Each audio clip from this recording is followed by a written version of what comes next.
रविशेठ, आपण गेले अनेक वर्ष रत्नागिरीमध्ये फळ विक्रीचा व्यवसाय करताय, पण आता आपल्याकडे हापूसला लाजवेल असा आंबा आपल्या दुकानामध्ये आलाय. हा नेमका कुठल्या प्रकारचा आंबा आहे, कुठून येतो आणि त्याचा साधारणपणे दर काय आहे? हा साधारणतः आफ्रिकेहून हा वाशीला येतो.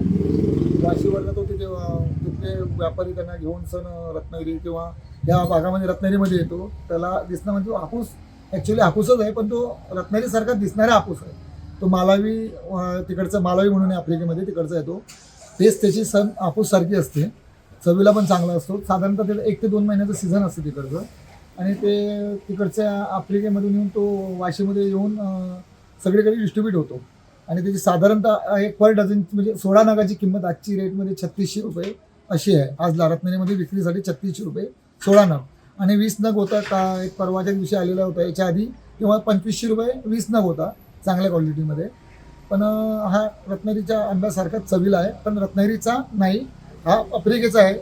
म्हणजे दिसायला छान आहे, चवीला उत्तम आणि गोड आहे. आणि हा महिना 1-2 महिन्याचं सीझन याचं असतं. आणि हा फक्त आपल्या हापूसच्या आधी हा आंबा तिकडे त्या प्रांतामध्ये होतो, म्हणजे त्या देशामध्ये.